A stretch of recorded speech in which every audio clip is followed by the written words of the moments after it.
Hello everyone, and welcome back to HR Without Borders, the podcast powered by SDWorks, where we help international companies navigate the realities of managing people across borders. I'm your host, Liz Leal Rojas, and today we're tackling a topic that keeps up night many HR and payroll leaders, global payroll compliance. In this episode, we will break down what global payroll compliance really means, the most common pitfalls that international companies face, and how the right strategy and the right partner can help you to stay compliant while scaling with confidence. So whether if you're expanding into new markets or are dealing with a complex payroll landscape, this conversation is for you. Today, I'm joined by Joe and Koen, both experts at SDWorks that helps every day to international companies with their payroll compliance challenges. Koen, Joe, welcome. So, hi Liz, and thanks a lot for inviting us. My name is Joe Lavrysen, and I've worked for SDWorks for 19 years. I'm located in Belgium, and I work as an international employment consultant.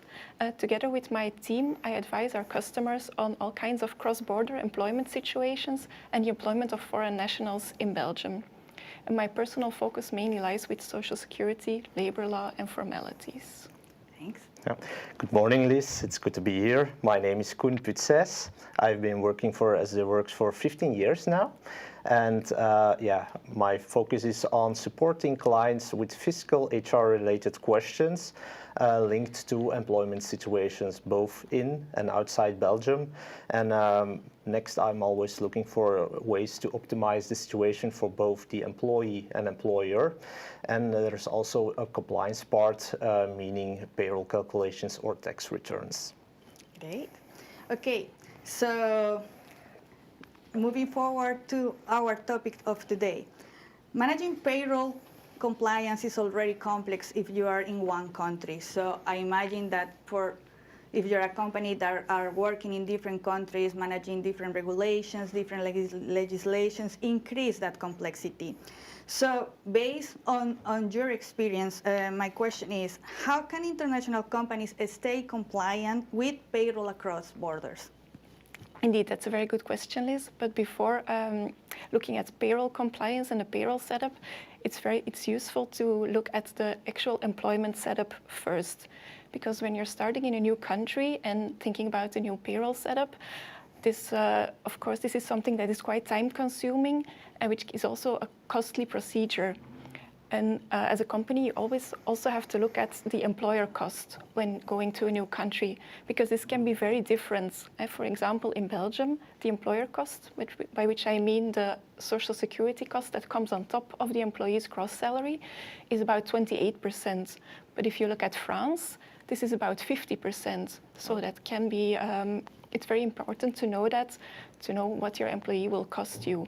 So indeed, depending on the intended situation, it can also be useful to consider the options of self-employment or working via an employer of record. Now, if you've looked at the entire situation and you're confident that setting up an actual employment and a payroll is the way to go, then the first step is to look at in which country the payroll needs to be set up. Because in a lot of cases, it will be very clear. If your employee is only working in one country and living in the same country, then the payroll will have to be set up there as well. But it can also be more complex. If you have someone working in different countries or living in another country than where he is working, you will have to do an analysis first to make sure that you're setting up your payroll in the right country, based on where the social security and the taxes have to be paid. Okay, great.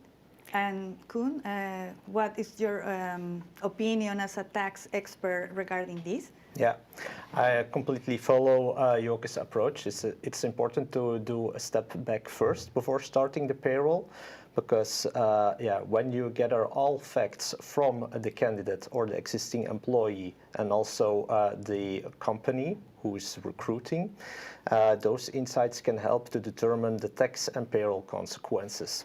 So first of all, we have to know where is that person fiscal resident.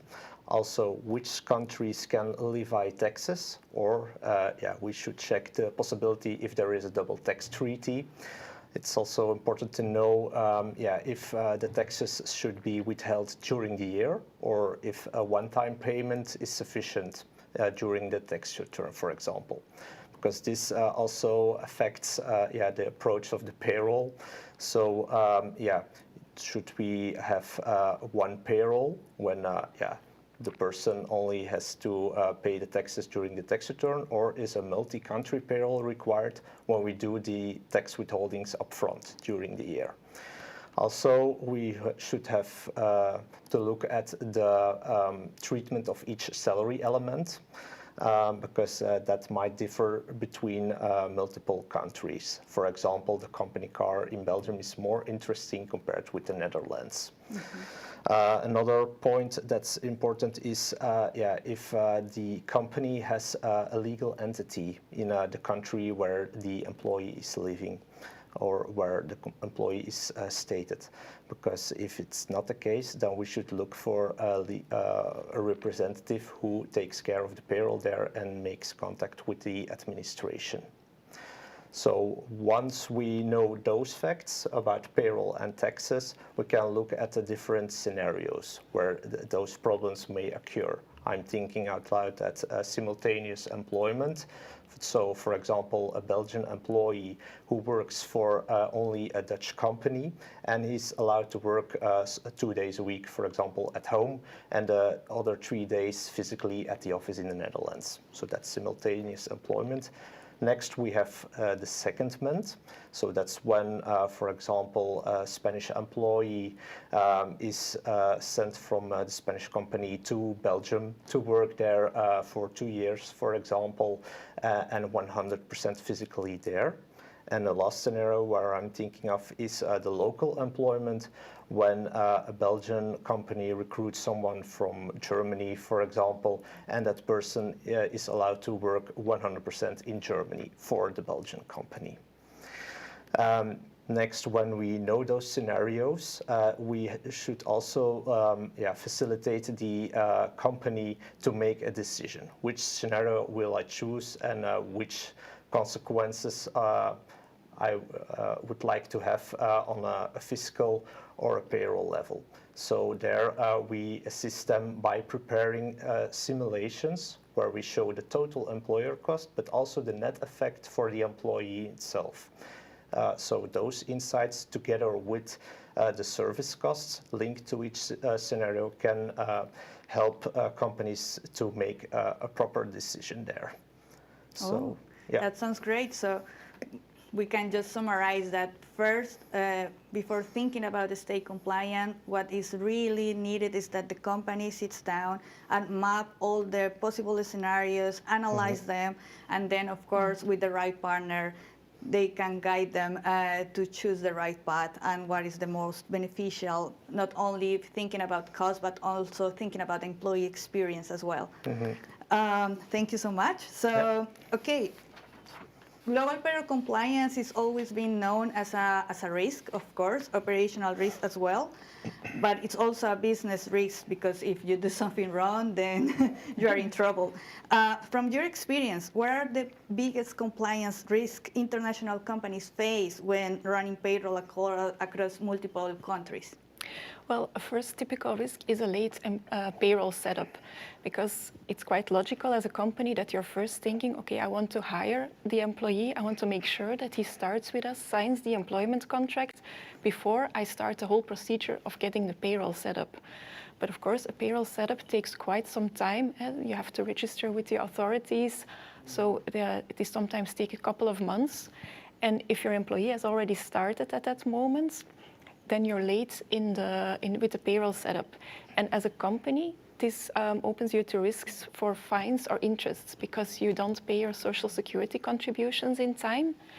And for the employee side, there's also a bit of a risk, because as long as he's working already, but the social security is not registered and withheld yet, he's not covered by the social security automatically. So if he would get sick or have an accident, this can indeed be a risk. The second major risk is that it turns out that your setup of the payroll is not correct. And this is something that sometimes only becomes evident after a number of years of employment even. But if it turns out that your payroll setup is not correct and you're paying Social Security in the incorrect country, the competent authorities may request that this is corrected. So they can inform you that you have to affiliate the Social Security in another country. And again, then you're already late to get registered there. So then as a company, you risk again fines and interests. And also you'll have to pay in the other country. And you can get a reimbursement from the country where you were wrongly paying. But getting money back from governments, as you probably know, often takes quite a long time. Yeah. So that's not really good for the cash flow, because you already have to pay in one country and then you have to wait a long time before getting the other payments back. Yes, indeed. And also for the employee, this can be a tricky situation because if they have benefited from certain Social Security allowances, let's think of, for instance, they've taken parental leave. In a lot of countries like Belgium, if you take parental leave, you get an allowance from the Social Security Department. But if then later it turns out that you weren't entitled to Social Security there, they can claim a reimbursement. Of course, the employee will be very unhappy. So for employee experience, this is also a situation to be avoided. Oh, for sure. And what about you, Koen? What according to your opinion, will be this risk? Yeah. First of all, we have some tax risks. First one is the opportunity cost. So if the startup isn't done well, then the employer might miss up a tax incentive, but also the employee might miss out a tax benefit, which can, in some cases, only be requested at the start of the employment. So that's something which is underestimated. Another risk is, of course, a tax audit. So, once a tax inspector discovers that a few tax mistakes were made by setting up a wrong payroll, an audit can occur in all countries where the employment was done. And when the conclusion is that the person didn't pay enough taxes, for example, this might lead to significant retroactive corrections combined with late payment interests, but also tax penalties. Which is, of course, not good news for the employee, which also brings the risk that the employee wishes to recover this financial impact with the employer, because the employee trusts that the employer has done his or her homework good and is legal compliant. So in practice, we often see that this is settled via costly gross ups, which of course increases the employer cost at the end. Also, once the employer receives insights from that tax audit, they try to correct this retroactively via the payroll system, but there they face some practical issues because most payroll systems often only have a limited window to correct in the past. So the only alternative is to go for a tax procedure which is complex but also takes a lot of time. And last but not least, besides the financial impact, there is also a human risk because the employee trust will decrease when the payroll or the tax analysis isn't done correct, which also leads to loss of talent. Yeah, that's great, and I think maybe some companies underestimate that human part, like how it affects the employee experience and trust, not having the correct payroll setup and tax setup, of course. So some global payroll leaders they say that the harder part is not the payroll itself. It's more like keeping up with local taxes and regulations and labor laws that they are changing every day. I know, for example, that Italy is one country that changes really often all the regulations. From your experience, how can companies successfully manage these country-specific requirements while remaining compliant on a global scale? Well, indeed, that's a very important point of attention, because when you're active in multiple countries, a company will soon learn that the regulations in the different countries can be very different. So that's why a first advice I always give to customers is to not try and harmonize the wage and working conditions of the employees in different countries, because this is something companies sometimes try, and they want to treat all their employees the same way. So they think, okay, I will make one employment setup and I will copy it from one country to another, but it is actually impossible, because each country again has their own regulations that you have to comply with. Because if an employee works in a certain country, they are always entitled to the most beneficial wage and working conditions foreseen by that country. So if you would give them an employment contract in which you apply other rules, they will be able to actually have the best of both worlds. Because of course they are entitled to what you guarantee them in their contract, but in addition, they're always entitled to what their country prescribes. So that's why we always say, don't try to harmonize it. Really look at the country-specific regulations and make sure that your employment agreement is also linked to that. And so a second advice that I would like to give is that to make sure that you have a good partner, legal partner as well. So, and always to seek advice before acting. This can save you a lot, as a company, this can save you a lot of trouble and also a lot of money. A typical example I can give there is, for instance, a case of dismissal. And sometimes, of course, you are confronted with that kind of situation, and in certain countries, the rules on dismissal are very strict, and you have to follow a correct procedure step by step. And if you miss one step, then you risk that the employee has the opportunity to go to court, and employees can do that quite quickly, and to start a legal proceeding. And of course, if you have to look for legal support at that moment, and if you have to find a solution then, this can take you a lot more time and will probably cost you a lot more money than if you had consulted a legal partner from the beginning and had followed the correct steps from the start. Yeah, because maybe sometimes companies, they just look for advice when it's too late. Yes. And when they already have the issue and not foreseen the issue Correct. before. Yes. Okay, thank you. And Koen, from a tax point of view, what would be those advices that you will give to international companies? Yeah, so as Sioka already said, payroll compliance isn't only done at the initial setup, but is an ongoing process. So yeah, it's quite challenging to keep up with changes in tax legislation and to translate them correctly into the payroll. Also, once you have to do those corrections in the payroll, it's quite difficult to align those multi-country payrolls. So for example, if you have a salary increase, you want to see this both in country A and country B.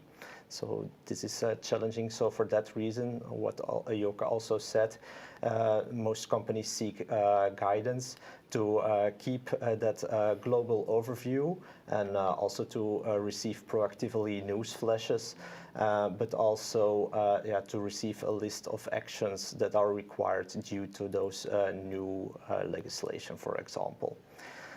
Next important thing to stay compliant is that both the employer and employee take responsibility. They should already gather some information during the employment to anticipate on future audits.